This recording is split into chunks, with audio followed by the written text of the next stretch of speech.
Girlfriend's last wife killed him, shot him in his head, and then cut his pieces of his body. Man, it's sad though, man. How can you just chop somebody up like that? August 22nd, 2017. A landfill worker in Chambers County, Texas, is sorting through the usual morning trash when he finds something that stops him cold. A torso. No head, no arms, no legs. Just a torso wrapped in sheets and duct tape. And somewhere in that same city, the woman who put it there was filing a missing person report. She sat across from police officers with dry eyes. Calm voice, steady hands. She told them her boyfriend, Steven Coleman, had walked out the door 2 nights ago and never came back. She was worried. She was scared. She even stayed with his family, helping them search. But here's what nobody knew yet. Steven Coleman never walked out that door. He never went anywhere. Because Cierra Sutton made sure of that, and the most chilling part. Steven had already told his friends. Multiple times.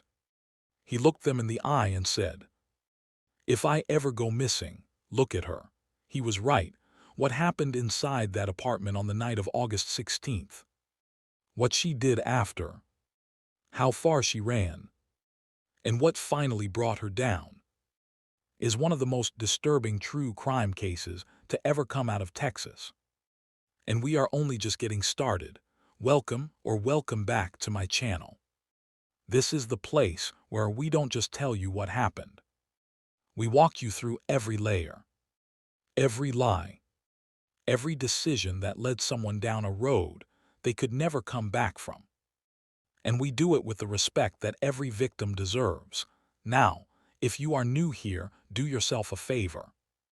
Hit that subscribe button right now. Because this story, it does not end here. The full breakdown, the confession, the escape to Louisiana, the trial, and the sentence, that is all coming in and you do not want to miss it. Drop a comment below, tell me, did Steven's warning to his friends give you chills? Because it absolutely should have. Let's go back. Back to before the landfill. Before the dumpsters. Before the lies. Back to the beginning of the end. Steven Coleman was 32 years old.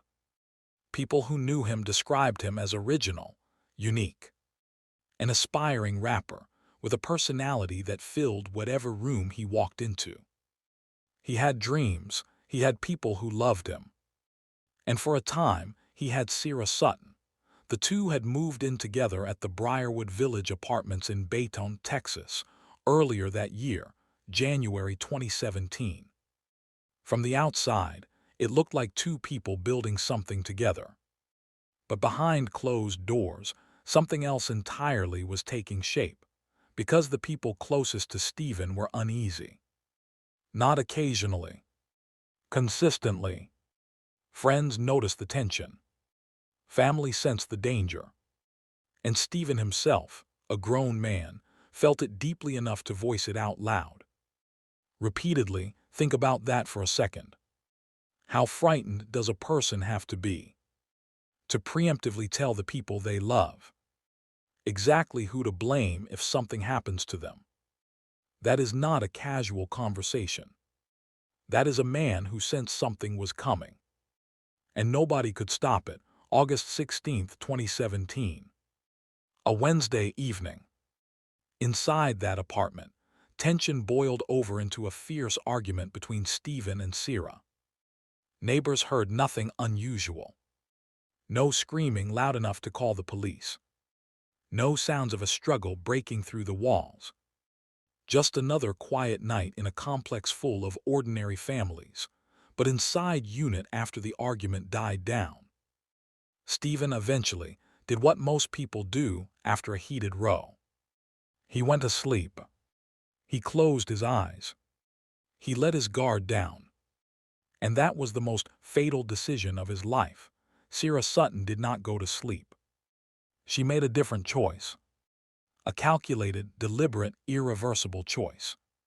She picked up a gun, walked to where Steven lay, and pulled the trigger. One shot to the head. Steven Coleman never woke up. Now here is where this case separates itself from others. Because what happened next was not panic.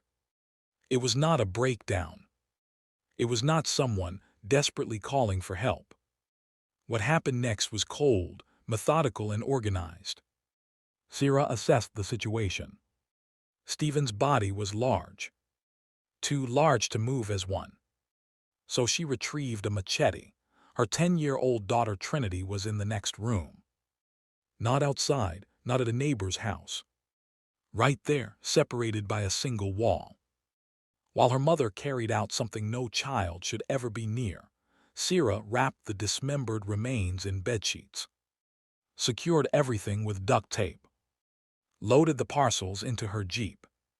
And drove through the night, stopping at dumpster after dumpster across the apartment complex. Disposing of the man she once shared a bed with. Piece by piece, by the time the sun rose on August 17th, Steven Coleman had been erased from that apartment, and Cierra Sutton was already thinking about her next move. Her alibi, her performance, her story. There is a particular kind of evil that does not hide in shadows. It does not flinch. It does not sweat. It sits across from grieving people, looks them directly in the face, and performs August 18, 2017. 48 hours after pulling that trigger. 48 hours after loading her Jeep in the dead of night. Cierra Sutton walked into the Baytown Police Department. Composed, concerned, cooperative, and reported her boyfriend missing. She told officers Steven had left the apartment around 10:30 that Wednesday evening. Like she knew nothing about anything. She was trying to call him. She hadn't heard from him. No response. Said he went out to find his daughter. Said he never returned. Both of his vehicles were still parked outside. She had not heard from him since. She was frightened. She needed help. It was a masterclass in deception. Every detail rehearsed. Every emotion calibrated. She handed investigators just enough information to appear helpful, while pointing them nowhere near the truth. But Cierra did not stop there. Filing a police report was only the opening act. She needed the audience to believe her. All of them, so she went to Steven's family. Sat with them. Grieved with them. Joined the search for the very man whose remains she had scattered across trash bins 2 nights prior. She consoled his mother. She answered questions. She played the devastated partner with remarkable commitment. Meanwhile, detectives were quietly beginning to notice inconsistencies. Because while Cierra performed grief publicly, Steven's circle told a very different story privately.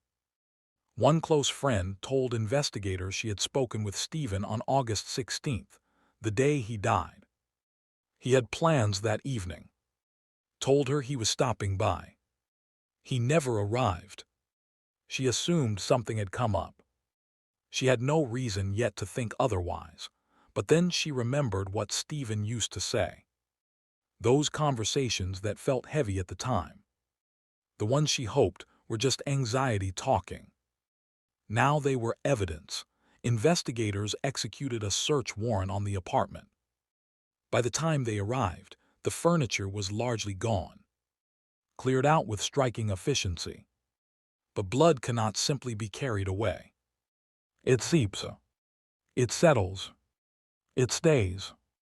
Crime scene technicians found it across the bedroom floor, across the bathroom tiles, trailing into the kitchen, and inside Cierra's Jeep, the same vehicle she had driven through the night, making her quiet, calculated stops.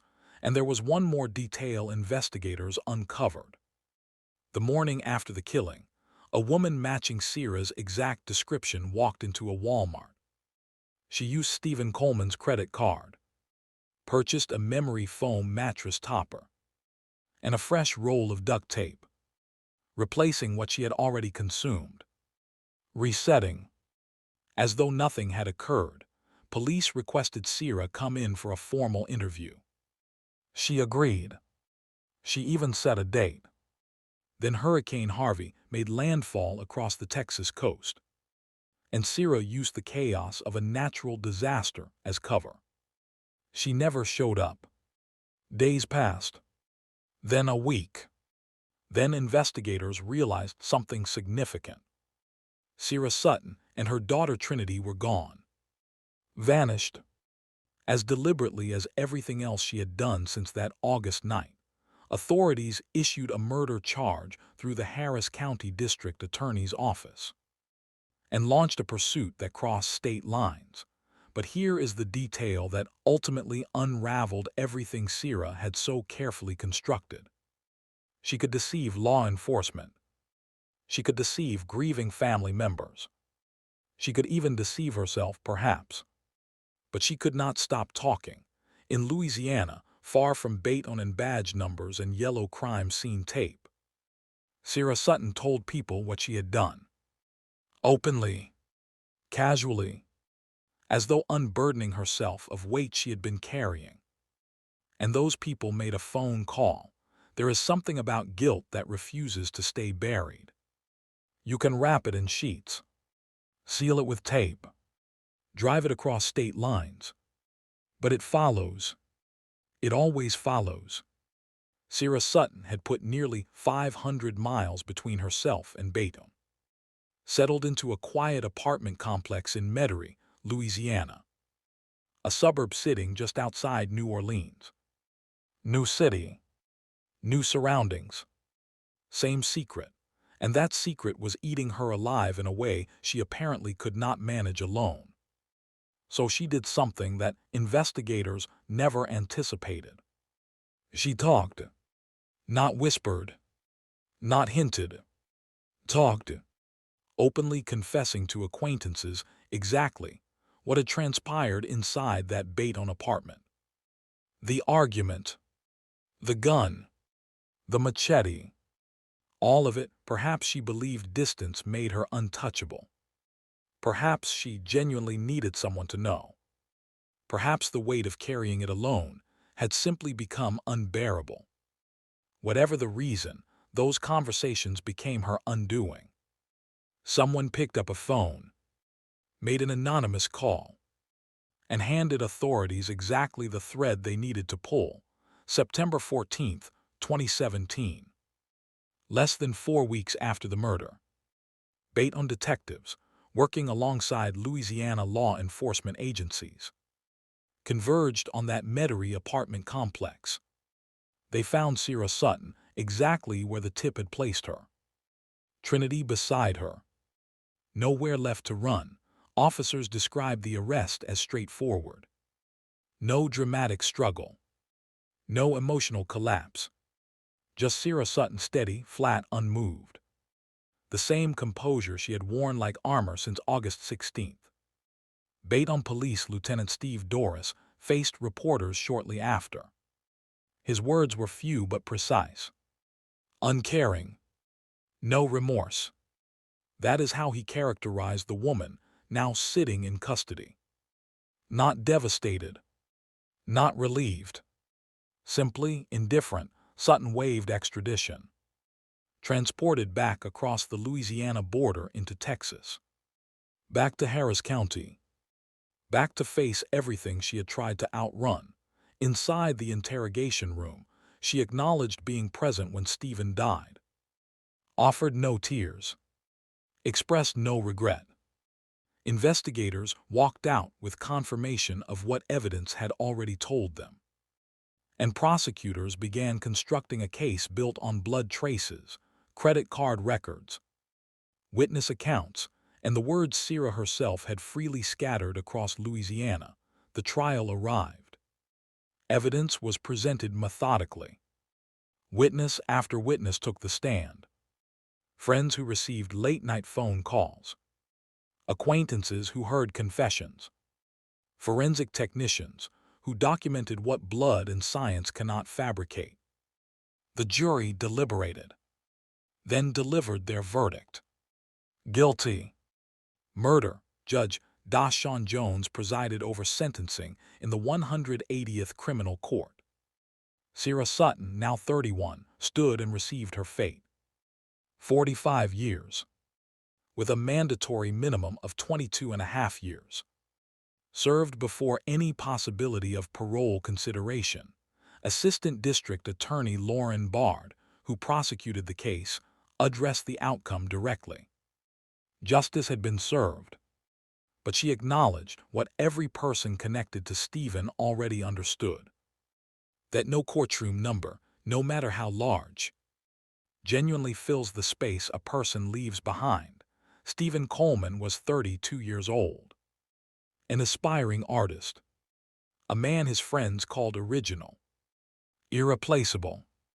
A man who, even in his final months, tried to protect himself. The only way available to him, by numbing the danger out loud. He deserved protection. He deserved safety inside his own home. He deserved to wake up on August 17th. His mother and brother carried this case forward long after the verdict. In 2022, they stepped publicly into a different kind of fight, confronting television production companies and true crime networks. They accused of exploiting Steven's death for entertainment, stripping his humanity down to a headline, and excluding the family that actually knew and loved him. Their fight was not just for Steven. It was for every victim reduced to content, one devastating truth. A man who saw danger coming, warned everyone around him, and still could not escape it. That is the part that stays with you. Long after the verdict, long after the sentence, long after the screen goes dark. Thank you for watching this case all the way through. If Steven's story moved you, if it made you angry or reflective or determined, then share this with someone who needs to see it. Because awareness is how we honor victims properly. Not just with views, with conversation. Subscribe if you have not already. Every case on this channel gets the same treatment. Thorough, respectful, and unflinching. Because every victim deserves that. Hit the notification bell so you never miss the next one. And drop a rest in peace message to Steven in the comments below.